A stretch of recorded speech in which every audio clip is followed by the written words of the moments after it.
Sungguh miris, benar-benar miris. Warga Aceh malah memilih mengibarkan bendera tetangga padahal Ya, rakyat-rakyatku kerja Indonesia orang.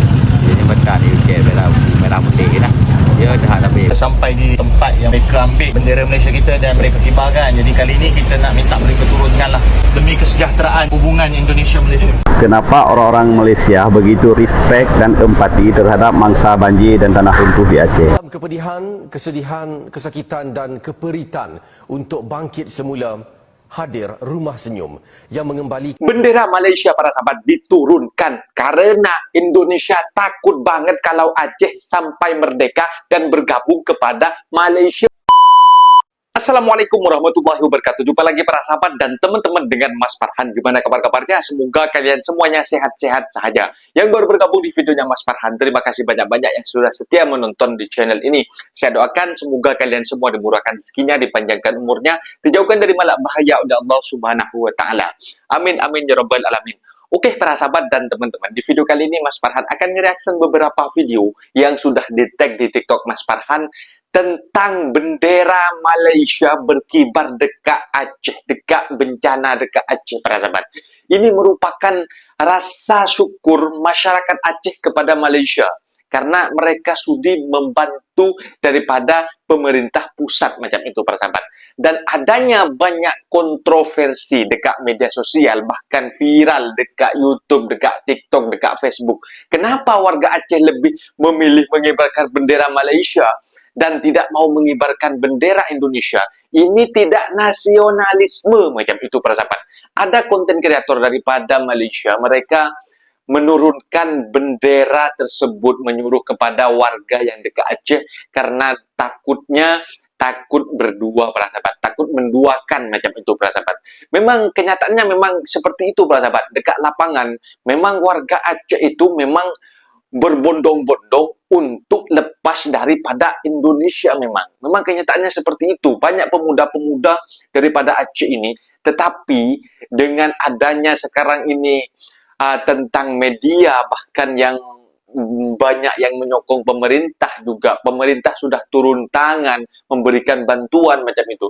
Ya mungkin memang memberikan bantuan tetapi tidak merata macam itu. Bahkan banyak statement-statement, banyak warga yang boleh terhindar dari banjir tetapi tidak terhindar dari kelaparan, bahkan tiada nyawa, kehilangan nyawa macam itu para sahabat. Dan bantuan daripada Malaysia terus berterusan membantu warga Aceh karena memang ada cerita terdahulu para sahabat. Kenapa warga Aceh itu begitu diprioritaskan oleh rakyat Malaysia sendiri? Dan para sahabat penasaran kan seperti apa videonya? Kita simak sama-sama. Apa-apa benda boleh komen di bawah, asal jangan bergaduh. Tetapi sebelum lanjut videonya, jangan lupa bantu sokong channel ini dengan like, komen, share, dan subscribe-nya. Kita langsung ke videonya. Let's go. sungguh miris, benar-benar miris. Sungguh Warga miris. Aceh malah memilih mengibarkan bendera tetangga padahal tiap hari prajurit TNI, polisi, dan relawan bahu-membahu memberikan bantuan kepada warga Aceh. Tapi anehnya mereka Masa lebih iya para memilih sahabat? negara lain yang tidak ada kontribusi, seakan tak menghargai para Tak ada relawan yang kontribusi. selalu membantu. Ini Malaysia Kami memang saudara kami. yang memberikan Gara-gara bantuan. sedikit mereka memberi bantuan, pertama kalian loh. pasang bendera gitu. Nggak senang hati kami melihatnya. Sekarang banyak Tempat yang mereka ambil bendera Malaysia kita. bendera Malaysia Jadi diturunkan. kali ini kita nak minta mereka turunkanlah demi kesejahteraan Oh, hubungan Indonesia. demi kesejahteraan. Malaysia tak ada, dia pun dah gantung bendera Malaysia Indonesia. Ya.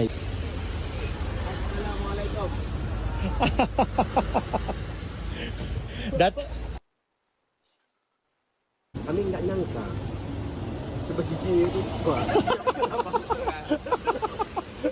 saya tahu banyak bilang orang duduk pasti. Sebegitu viral. Naik juga lagi ya. Banyak lagi di YouTube itu. Banyak lagi. Lagi banyak. Kami baru datang semalam. Saya tengok di TikTok. TikTok. Oh. Jadi ini Bapak, ini teman kita di sini. Jadi udah viral sampai ke Malaysia karena bendera Malaysia. Tapi udah diturunin. Gubernurnya. Oh, sudah diturunin. Menteri ya. Ahai, anak sini. Datang sini. Raffi Ahmad datang kemarin. Raffi Ahmad datang kemarin. Tapi masa itu udah nggak ada bendera.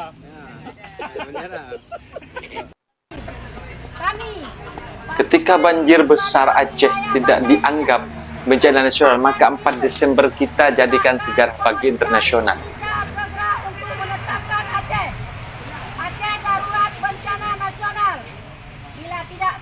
Ini yang video yang sebelumnya itu para sahabat.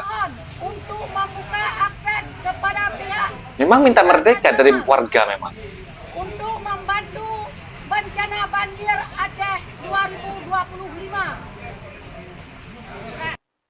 Di tengah sisa banjir dan Sekarang semacam ini. tetap berkibar di Itu jembatan yang ini bukan kapan sekedar hari kain. terhanyut Ini itu. simbol bahwa kita cinta persatuan dan tidak mudah terprovokasi. Bendera dikibarkan di jembatan Awe Getah. Dijagalah rakyatnya biar Anak-anak tidak bersama sakit dengan hatinya. erat bendera, menyatukan harapan, keberanian, dan tekad untuk bangkit. Bencana sedang dipulihkan bersama, dan cinta pada negeri ini tak akan pernah padam. Ya, negara-negara kerja Indonesia barang. Oh, sudah disambung ya. Ya, dah hadapi Indonesia takut Aceh merdeka. Đang boleh letak tapi tengok. Nyawa ya UP ke rồi, cek ke rồi nah. Contoh pada batuan merah putih nah. Memang mere dah. Jembatan yang dibangun oleh pemerintah sekarang dicat merah putih. Maka ada tahu kan. Bom dah rakan-rakan tiga fikir lewat orang masuk ke. Imam pendapat kau nak. Berubah jembatan batuan ya Aceh merah putih. Ya dah Indonesia. Gawat para sahabat kalau memang sudah hati masyarakat tidak bisa diambil oleh pemerintah. Karena Aceh kaya, Aceh. Bom lah. Yang cek tiawak roy. Kenapa orang-orang Malaysia begitu respect dan empati terhadap mangsa banjir dan tanah runtuh di Aceh? Kerana antara Aceh dan Malaysia telah terbina hubungan yang baik sejak lama, sejak Hamzah Pansuri dan Abdul Rauf As-Singkili. Abdul Rauf As-Singkili Ulama orang Aceh pertama yang Hamzah menterjemahkan Pansuri. Al-Quran ke dalam bahasa Melayu. Namun hari ini saya nak jelaskan kedekatan dari segi bahasa saja. Karena banyak kosakata bahasa Aceh dan bahasa Melayu itu sama, seperti pinggan. Orang Melayu tidak cakap piring. Terus ada lagi pohon mamplam, mereka tidak cakap mangga. Begitupun dengan tingkap, mereka tidak cakap jendela. Sementara atap itu mereka juga cakap bubung. Nah, itu Gubernur Aceh Mualim waktu wawancara dengan salah satu televisi, dia cakap air ini setinggi bubung, maknanya air setinggi atap rumah. Beliau Mualim itu sudah terbiasa dengan bahasa Melayu karena beliau lama berada di Malaysia. Satu hal lagi, kan ada orang-orang Aceh yang merantau ke Malaysia. Apabila di kampung dia belum pernah terbiasa cakap bahasa Indonesia, begitu sampai di Malaysia 3 bulan dia sudah fasih bahasa Melayu. Slang dan logat sama seperti orang Malaysia. Itulah bedanya dengan orang Aceh pergi ke Jakarta. Mau sudah 25 tahun di Jakarta, dia tetap nampak logat Aceh ketika dia berbicara bahasa Indonesia. Kita ucapkan ribuan terima kasih kepada tuan-puan yang telah membantu mangsa banjir di Aceh. Ya, kepada orang-orang Aceh sedang dilanda musibah, semoga diberikan kesabaran menghadapi ujian ini. Amin ya rabbal alamin. Amin, amin. Sebalik lenyapnya rumah, hilangnya harapan. Rumah senyum dari Malaysia untuk warga Aceh. Dalam kepedihan, kesedihan, kesakitan dan keperitan, Wow. untuk bangkit semula, hadir Rumah Senyum yang mengembalikan sinar dan cahaya buat mangsa bencana Aceh yang sebelum ini hidup gelap gelita. Wartawan Nur Hashimah Ismail yang kini berada di wilayah Indonesia itu melaporkan.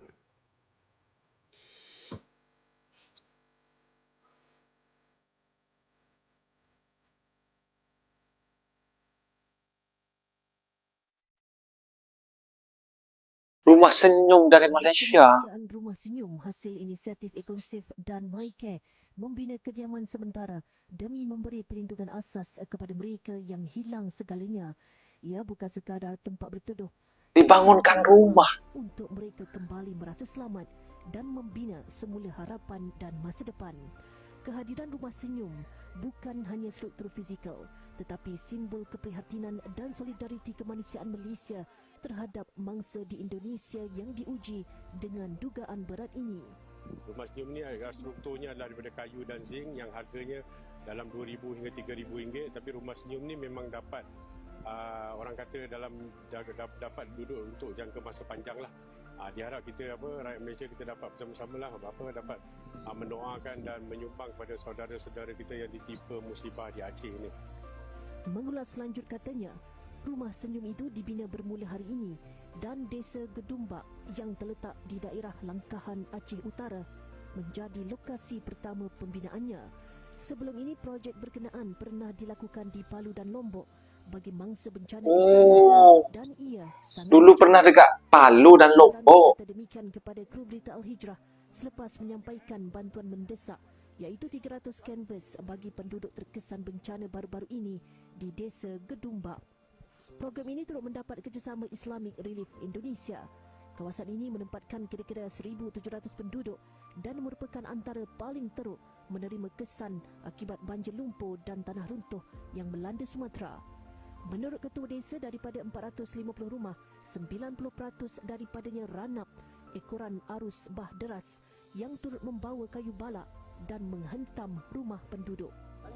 Alhamdulillah sekali, saya mengucapkan ribuan terima kasih untuk warga Malaysia yang telah Mengucapkan ribuan terima kasih. Dengan ini kami dapat merata. Sebelumnya belum dapat merata.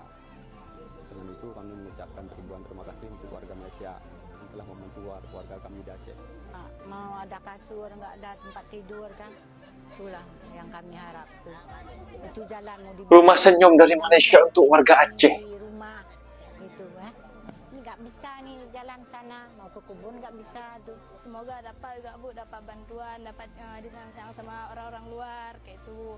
Karena kami pun kalau nggak dapat bantuan dari orang-orang, kami di sini mau makan apa? Tempat lahan-lahan tuh mencari duit dah nggak ada gitu, rumah pun dah nggak ada. Ketika ini ada yang berteduh di surau yang masih utuh dan ada juga tinggal di dalam kemah dalam keadaan yang menyayat hati.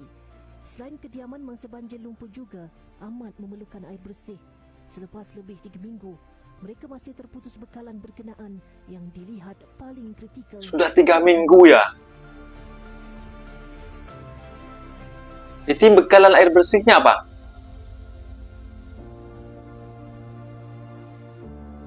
Selepas banjir lumpur surut, sungai berdekatan dan juga air yang berada di sekeliling saya ini menjadi harapan terakhir bagi mangsa bencana di sini. Meskipun sedar dengan risiko kesihatan menanti mereka, namun mereka tiada pilihan.